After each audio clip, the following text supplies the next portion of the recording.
Kezia, my lovely Kezia with the cool pink hair. Thank you for joining me for a cafe, my love. How are you? I am good, thank you. How are you doing?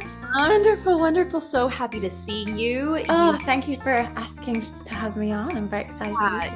I love kicking off this series with Mental Health Awareness Month. Here in the United States, it's celebrated, but we're really celebrating all over the world. And to kick it off with you is amazing, as both you and I are super passionate about mindset performers, right? And so we get to hear a little bit more of your story. I already bragged on you a little bit in the intro. Oh, you're so sweet.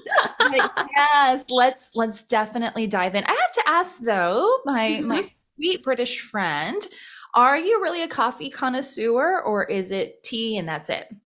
Oh, you know what? I'm like the worst British person ever because people often ask me this. I don't like tea. And I live in Yorkshire as well, and like Yorkshire tea and everything. But no, it's not for me. It's too weak.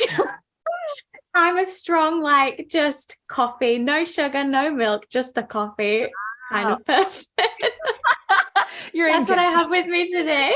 That's so funny. I grew up in the southern part of the United States where sweet tea, ice cold sweet tea, Mm. very popular, and they would serve it at almost everything. And I didn't like it either. They're like, "What? You don't like sweet tea?" And I'm like, "No, no." I like ginger tea and stuff like that. Other than that, I really don't drink tea. Like, yeah, no, can't do it. It's not for me. I need the caffeine, more caffeine. Gosh. Caffeine is good. Caffeine is good. All right, love. So yeah, we already know that you are from Yorkshire, but really, like, tell us more about your performance journey. Were you one of those singers that started when they were very young, or did you discover Oh. your gift set later on in life? I always love this question. God, and I'll tell you why. Every single answer, like from different people, is completely different. And people always say, like, oh, did you sing from a young age and things like that? And yes, yeah, I did. But I actually didn't have singing lessons in terms of that regard until I want to say I was like 12 or 13 or something like that. It was definitely later on, but from the beginning. So I grew up going to church every Sunday with my family, and I would say that that is definitely where I started singing, where I got my ultimate love of music from. That alongside all the car journeys that we would have with like ELO, Electric Orchestra, would have that on all the time. The Les Mis soundtrack we would have on. We had a soundtrack to War of the Worlds as well, like the story, and that had like fun music in and stuff. So I was introduced, I would say, to theatrical music very early on, even if it wasn't theatre. And then in church, saw people freely expressing themselves through the music that we had there, which really affected me. And I remember my parents being told and telling me this story later on after being in kids' church and stuff. And they would say, oh, Kezia can sing. And they were like, yeah, yeah, we know. Yeah, she sings a lot, around the house. And they were like, no, no, no, no. Kezia can sing. Like she can sing. It's not just little dabbling here and there. I was like, no, she can sing. So I remember doing we had a talent contest at church once, and I remember doing that, and that was the first time I'd ever sung in front of anybody, and I sang Shackles. So take the shackles off my feet so I can dance. Literally decided to sing that. I was in love with Mary Mary at the time, and I stood there absolutely frozen to the spot and sang with this little voice. But yeah, that was really the first time I performed. And then since then, high school production, we did We Will Rock You. Really loved that. I decided that I did not. So in the UK, you do A levels from 16 to 18. I decided I didn't want to do that. I wanted to go straight to performing arts college. Mm. My dad looked into so many colleges and everything for me, really wanting to make sure it's the right place, right decision for me. And yeah, I was very grateful to have their support there. Went to do foundation year musical theatre, went on to do 3 years in musical theatre diploma. And that's really what led me into being a professional performer after having trained in all of that. But I wouldn't say I started singing until that later date. In terms of officially actually looking at it as being a career option, I never really considered it in that regard until quite late on, until I was about 15 really. But yeah, that's a little bit about my story and what got me there eventually. We have similar journeys in finding that path in our adolescence, because Mm, it was kind of the same thing for me. Here we call it middle school, but it was right around 12, right. 13. Yeah. School choirs, and like, I'll go out for the solo. Oh yeah, wait. I can really enjoy this. For me around that time was Yeah. Mariah Carey's first album, which was revolutionary for me, like in terms Oh of yeah. I want to sing like that. It was such a artistic discovery process. And Sure. then realizing later on that I did want to do something with this, something, and make money. Someone With give me money to sing. form Yeah. fashion, right? Whether it was teaching or performing. Yeah. So the way you present yourself on social media, which is captivating, and this is what I love about you. I've known you now for a couple of years, Yeah. is that you see what you get, or what you get is what you see. Getting that right. Mm. The point is that you are very authentic, and you inspire, and you have vibrance about you. But as what we're going to talk about, that vibrance wasn't always necessarily there. Or let me ask you this. Was it like, were you able to like turn it on when you performed, but still feeling something different on the inside? Can you talk us through what that performance journey for you was like? Yeah, absolutely. Yeah, and I really appreciate you saying that as well. Very much so. I try to be as transparent as possible because I think ultimately that's what's going to help the collective, right? That's what helps everybody else in the industry. And I tend to think as well, what would I have wanted when I was struggling the most with performance anxiety in particular, and then go about it in that manner. So yeah, so I've always been a very bubbly and energetic person, but I would say that I became quite reserved in terms of who I wanted to share that with. Around high school kind of age, you're going through a lot when you're at high school. You think you know everything, but you also know that you know nothing at the same time. And you're trying to figure out life and deal with being that age and everything that comes with being that age. And yeah, and I think I got a lot more shy around those times than I'd ever been, because I'd never been like that at primary school. So high school, you go there when you're about 11 years old, 11, 12. And so from that age, I would say I really started to figure out what this whole anxiety aspect of life in general, but also in severe ways sometimes was. And then when I went into college, I actually noticed that I'd be very anxious around social situations. And I'd never really considered how that would transfer into my performing, both confidence, yes, but also ability. Like, you don't really think that something that's seemingly separate as struggling or not really knowing how to navigate a social situation in a comfortable manner would translate into the power of your vocals. But everything, and I learned this at a later date, wish I'd learned it earlier, but everything is so intertwined, which I know you talk about yourself, that now it makes so much sense to have noticed that. But yeah, and I would say that with regards to the question you asked specifically, when I was struggling the most with performance anxiety, which actually happened in my professional career, as opposed to being in particular at any stage of my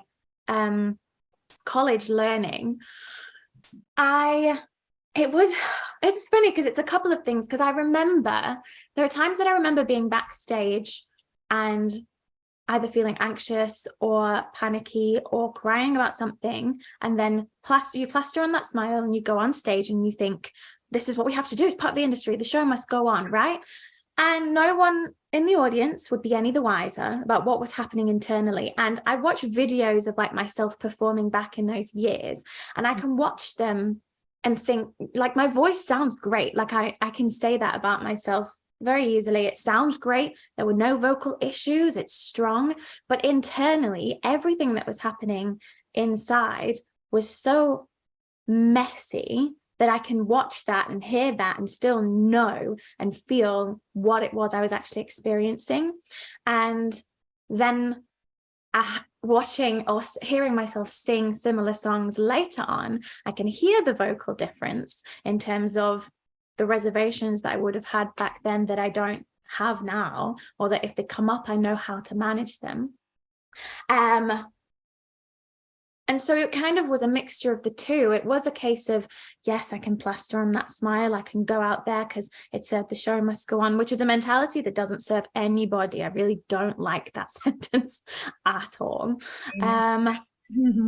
But really, it did also tie into other situations as well as performance as well. So that's a little bit of a long-winded answer there, but I hope that answered your question. Oh, absolutely. It's good to hear the ins and outs of that. And specifically, I mean, so much of what you're doing, about what we're doing collectively in the communities that we find ourselves in, coaching communities, is changing the narrative that it is not okay that this has been show business, you know, that phrase, oh, that's just show business. That's not okay. It is not okay for us to experience the levels of either abuse, anxiety, whatever it is, and just chalk it up as normalcy when we've experienced better ways. So speaking of better ways, because there's something very transformative for you in what you just started doing and how you started attracting the kinds of people that were asking for help with this particular thing. How do I get through a performance? How do I show up on stage and not completely fall apart, whether it's, you know, internally or vocally? Yeah. So what happened for me when I finished a particular job, and where it had been an incredible time, you know, the good does not outweigh those moments that happen sporadically in any way whatsoever. And I was at home, and this was shortly before the first lockdown hit. But let's not talk about that. But it was shortly before that, and I just noticed that I was continually waking up every day anxious about something, or the first instinctive thought I would have would be of concern for something. And I actually remember a moment, and it doesn't have to get to this point, but I do remember a moment of just thinking to myself, and it's funny because no one would be any the wiser. I talk about these things now, and people are like, I would not have known that was going on for you. But I would wake up, and I actually remember thinking, this is not the way that I'm meant to feel every day. There is no way in heck that this is the way we were born or created, or whatever you believe personally, to be every single day. Like, I don't believe that the purpose of our lives here was for me to wake up and feel this way, you know? So that was the turning point for me. And it just so happened that I'd stumbled across I'd started an Instagram page sharing vocals, things like that, some song covers that I was diving into at the time. And I just so happened upon a life coach. Now, as a British woman, life coaching was not really a thing here until around that kind of time. And in my head, I was like, what? I was like, life coaching, people coach you on your life. I was like, that is so like out the box. What on earth? I don't think that's for me. But then she was a performer, and she was sharing these things. She was also British, but she was sharing these things, and I was thinking, oh, you know what? That actually makes a lot of sense. And after, you know, diving into, and if you're interested in, like, little cheeky thing, but if you're interested in any coaches online, just absorb all their stuff. Like, that stuff is there for free too, right? Absorb all that stuff, and then if you feel good, send them a message, because you feel good for a reason. But and I remember looking at all that and ending up contacting her completely out the blue, completely out of character for me, out my comfort zone, you know, heart's racing. What on earth am I doing? It's on Instagram, social media, and all of this. But I did end up working with her for 12 weeks. And it was probably, and I can genuinely say, the most transformative 12 weeks of my entire life, especially mindset wise. So she was a mindset and life coach at the time. And that completely shifted my perspective around who I was, how I had to be in this world. All of that tied into the confidence I was gaining in my vocal progression, and just really transformed the way that I viewed what was possible for me as a human being and as a performer. and in every which way as well. And that was like the turning point for me. And it was through going through that course just for 12 weeks, 3 months, which feels like a long time. It seems like a long time, but it's really not when you're diving into something that really is a journey. That I was like, this is something that I'm meant to help people with. You know, I feel so, at the time, I'd never seen anyone do it in the way that I wanted to do it. And I felt so inclined to specifically help performers manage that as well, because I'd experienced it in a way of like, oh, if we just learn or were taught to work on these things, to pay attention to how we view ourselves, the things that we say about our voices, how we feel on a daily basis habitually, so that we can begin to empower all of the above, our abilities soar. If only I'd been told this sooner, who would know where I'd be? And this was when I was like, I think I was 23 at the time. I was 23.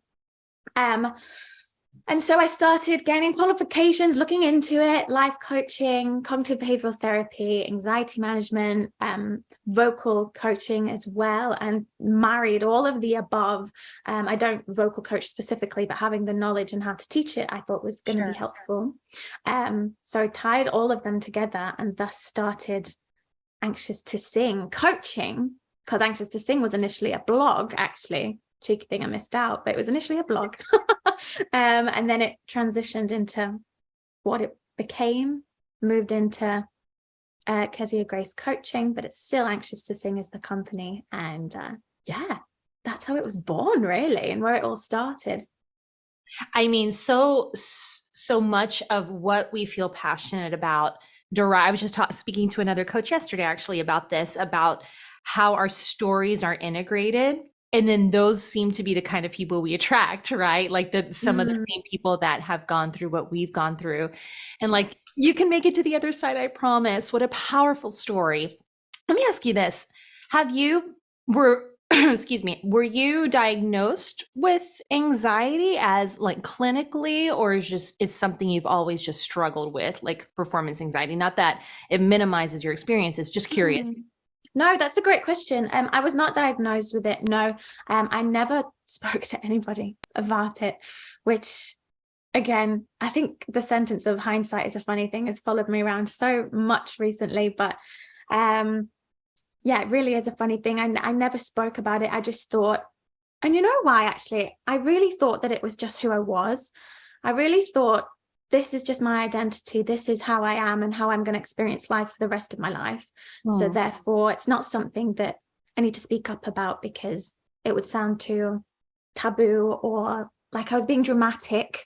That was a concern I had a lot as well. Like, oh, it just sounds like I'm being dramatic and I'd annoy people or bring them down or something, you know? So I can lift my hand up now and say I should have spoken to people sooner. But yeah, for that reason, no, I was never diagnosed with it. Well, do you think, I mean, we probably see some similarities culturally, even though we're from different cultures, about how, again, for the, like you were saying, a British woman and like talking about life coaching, like, I was like, what? Yeah. So therefore, no wonder, right? Like, you know, the thought or the excuse, the disclaimer we gave ourselves, I'm too much. Right? Like I'm just too much, too dramatic. I don't need to bother anybody with this. I feel too many emotions. My emotions are too much. Like get it on other people. Totally. Just head down, do the thing, power through. Oh my goodness, we have found a better way, thankfully. Thankfully. Oh my gosh.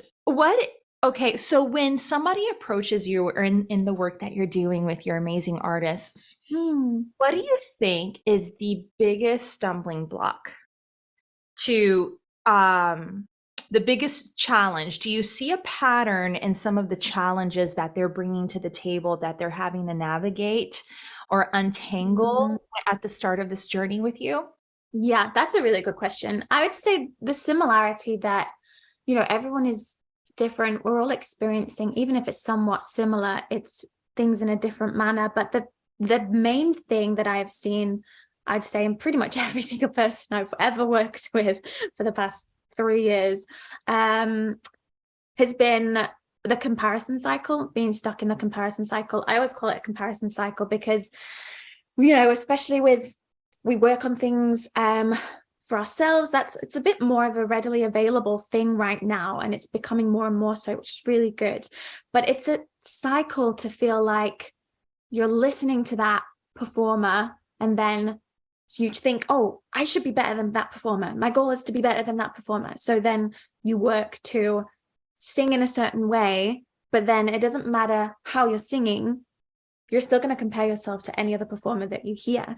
And the reason that this is such a stumbling block for so many people is because the intention that you then have behind your performances, if you're constantly comparing yourself to somebody else, is, and this is a subconscious thing as well, like so many performers do it because what we do is ourselves. It's literally us, or it's our ability. Our body houses everything that we're doing, right? So whereas it seems logical sense, it makes logical sense, sorry, unlike my words, to actually to do that, if you're coming at your performances with the intention of being better than somebody else, then the intention behind what you're performing is already guiding you in a direction that is fueled by pressure, that is slightly tainted, that is fueled by making yourself sound like someone else, or belt that bit even though it doesn't feel natural to you, and you're singing and performing somewhat with somebody else's voice and intentions rather than your own. And really, ultimately, I mean, coming at it from a musical theatre standpoint in particular, but any artist, all they want to hear and see is you. That's what they want to hear and see. Every single voice is different. Every single human being is different. Every single and interpretation of the lyrics is different. And that is what makes each voice and person so unique and so special and beautiful to listen to. And that's what makes you stand out as well. If you want to go at it from a career perspective, that's what's going to make you stand out, the you about it all. And that's why that is such a big stumbling block, but something that so many of us struggle with. I always would listen to that audition room, the person in the audition room right before me, and think, oh, I've not planned it like that. Should I do it like that? I don't know. And see how all that doubt then just creeps in and piles itself on top of what you actually know how to do, which feeds the doubt, which feeds the procrastination muscle as well, and therefore keeps you stuck in that cycle. So yeah, that's a major thing that happens for all of us, which is normal as well. So if anyone's listening to this and you're like, oh my gosh, that's me, I totally get it. And always ask yourself, I say to all my clients, before you go into anything, ask yourself, where is my focus? Is it on who's in the room right now? I mean, I keep saying it as if it's an audition, but is it on sounding like that artist? Is it on sounding like somebody else's voice? Or is it on me bringing what I can bring to the table and showing up confidently in that manner as well? I love it. I love it. I was just going to ask, like, how do you actually walk them? Like, what's the switch, right? That either we can turn off or on. When we need it most. And I think you just answered that. And there's this conversation's happening a lot amongst what I see performance coaches, voice teachers and stuff, because there's imitation, mimicry, right? Especially if we are trying to learn, let's say, a certain vocal technique, right? A certain riff that our favorite artist does or something like that. Yeah. But then there, like you said, it can easily turn its head into something unhealthy, such as comparison with the intention that you're trying to outdo someone else, right? Yeah. So like how I love that question of where's your focus, so I mean, this is more just like an open-ended, like, what are your opinions about this? Because I am a huge advocate of, like, inside my studio with my clients, we are trying to embrace their unique sound, but sometimes that does have to start with mimicry if we're trying to, experiment and play.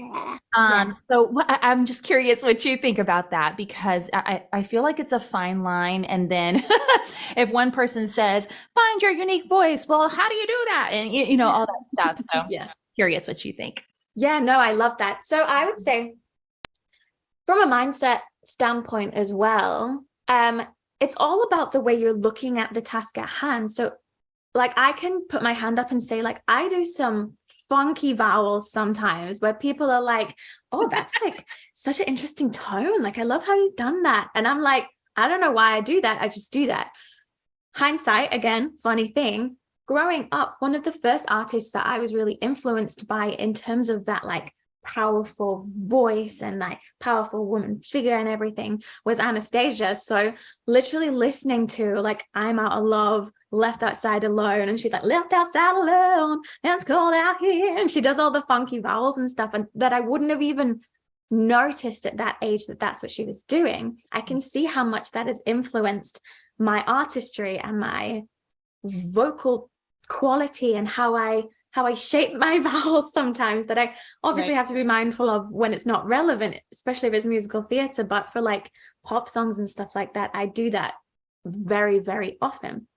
So I think that it is a really good thing to listen. You have to listen to other artists, right? We're enjoying music, we're enjoying the lyrics, we're enjoying their artistry. But it's, instead of it being about mimicry, I would say from a mindset standpoint, it's about how you label it and how you title it and how you're, because that feeds how you're viewing it, and viewing it as inspiration, viewing it as helpful influences from people that are successful, people that are where you want to be specifically. My arms are flying all over the place. Gosh, I wish you could have a video podcast. This always happens. I do this when I'm seeing as well. This will be on YouTube, so I'm glad that you came with your There you go. You can see my arms. I used to have it. Sorry, side note, but I watch videos of myself, and someone said something the other day and I was like, I literally look like I'm playing the bagpipes. I was like, you can tell I went to college in Scotland because my arms go like this all the time. But anyway, Keziah tangent, classic. But yeah, it really is about how you view it. So definitely be inspired by and influenced by people that are in the position, especially that you want to be in. Listen to how they do it. Listen and play around with your vowels. Do vocal exercises that coaches give you, that your teacher gives you, that like you would give your students, for example, and do it in a completely wacky way so that you can access those elements as well. It's about the whole idea of, you know, finding your unique voice. You know, it's a sentence that a lot of us throw around, and it is something that we want to help people with. But from my perspective, in terms of what that actually means, is it does look like listening to other people, and it does look like doing random noises all the jolly time just to see what happens and what it sounds like and how it feels in your voice. Like I tell my clients to do the woo girl exercise all the time. We're always going woo all the time because it's fun. You're accessing something new. So it's a combination of the two. Yeah, I love that. It's just it really is getting back to playfulness, right? Yeah. It feels as though I know one of the common things that I run into as I'm working through mindset with my clients and my singers is the stakes are so high, right?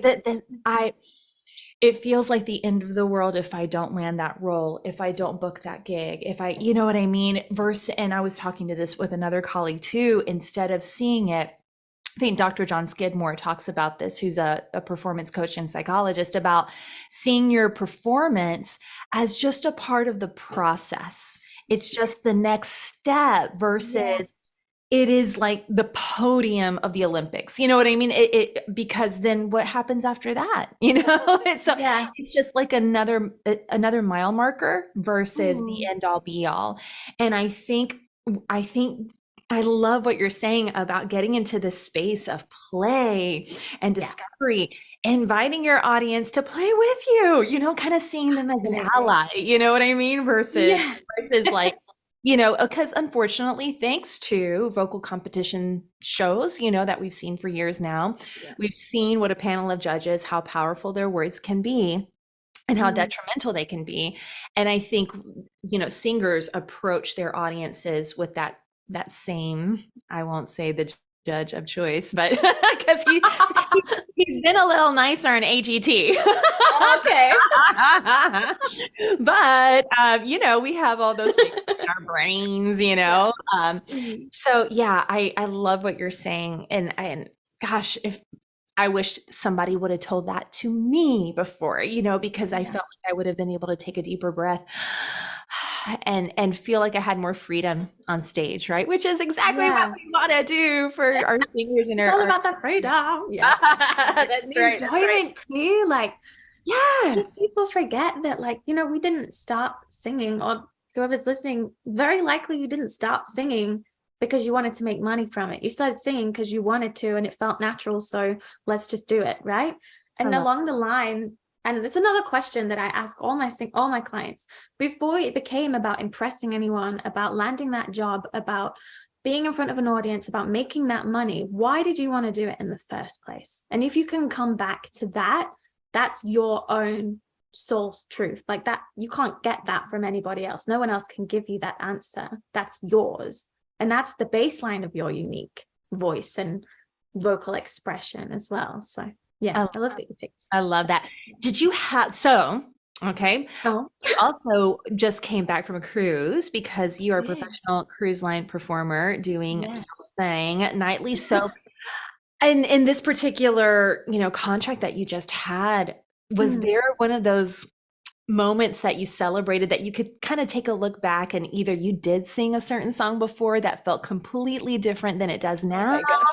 Yeah, tell it. All the That's juicy literally it. Hit the nail on the head. Oh my gosh. So I did this, one of the shows that I've just been doing, I did 5 years ago. I was 21 years old. I was brand new, fresh to this company out there. And it was, again, one of those things. I can listen back to those performances. They sound great, but I remember internally how I was feeling. And there was a few things that were the root source of that anxiety around that particular time, that I had to then work through. Anyway, 5 years down the line, I got this contract that I just finished. I literally came back yesterday on the day that we're recording this. And I was doing one show that I did back then, one of the shows, in which was one specific song, just me on stage, flying up in the air. And I remember the thoughts that would go through my head every single time I went to do that song. And I feel like we all have something. We all have that one song that we remember being the thing that would still give us the fear now. Or if you heard the music or the intro, your heart would start beating. I'm just going to have a sip of water. Please do. Because allergy season everything is blooming here in the United States. For me, it's jet lag season. Okay, yeah, she's a little flummy today. But no, go. Back to the UK from LA, and I'm like, I don't even know what time it is. You were saying, my love, yes. Yeah, so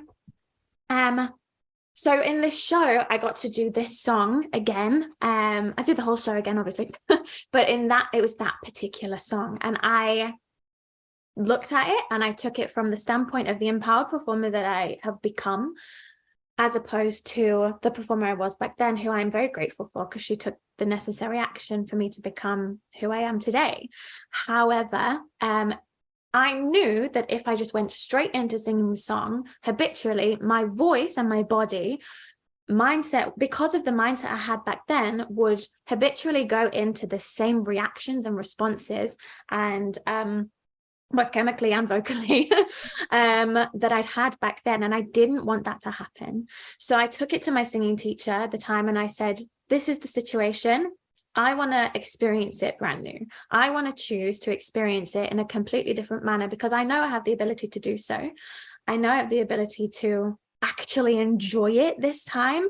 And that for me would be like a full circle, huge full circle moment.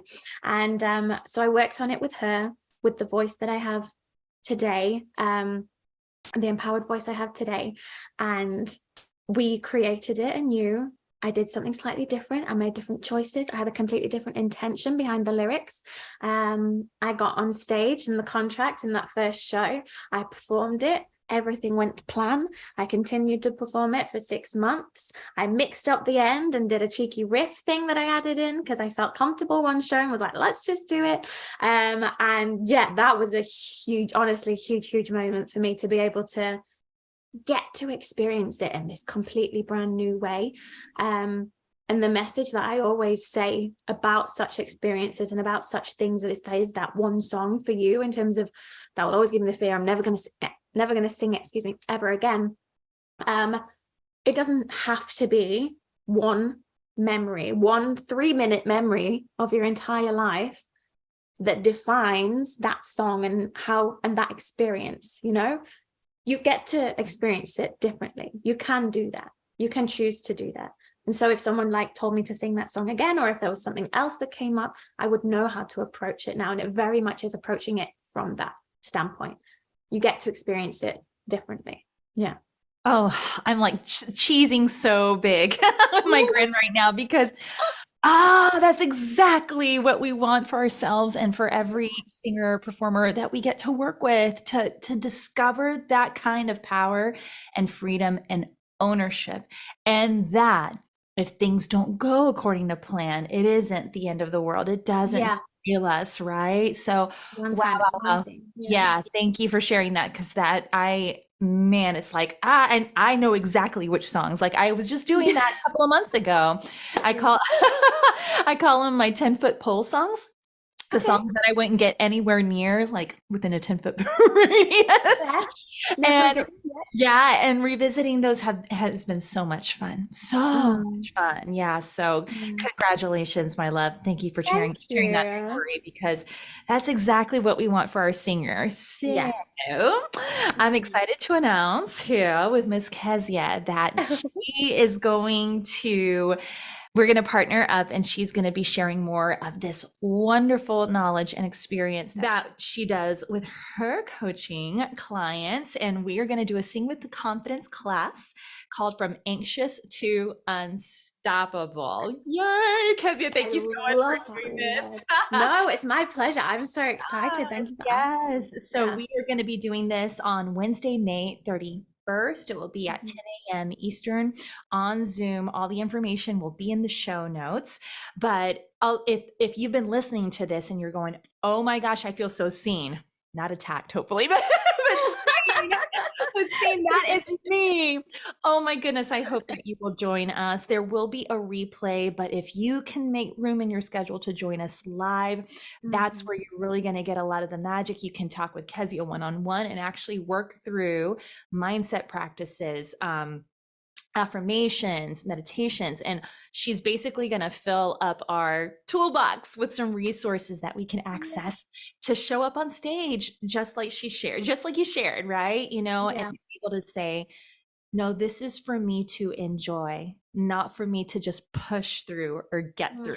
Right. Gosh, yeah, that's such a huge thing. I'm so glad you said that. It's not about that, if I can just get through this moment. It's about this is my life. I can experience every single moment of it in an enjoyable manner. And I love the word unstoppable. So yeah, that's exactly what we're going to dive into. Unstoppable. I don't know. I don't know. But so many songs. I know, so many songs, right? We could come up with a playlist for it or something. Oh my goodness. Oh yes, that would be great. That would be great. Keziah, if our listeners want to work with you personally, how can they find you?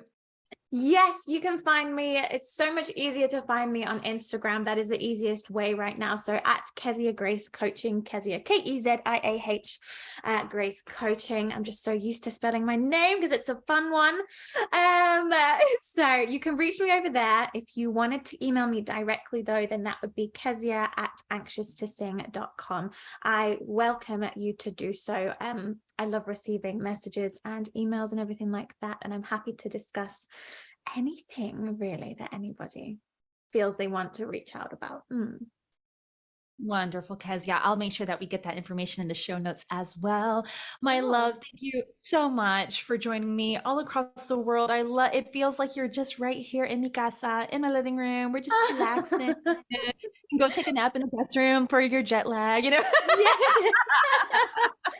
Yeah, and I'm gonna go play with the dog now. That's the are you?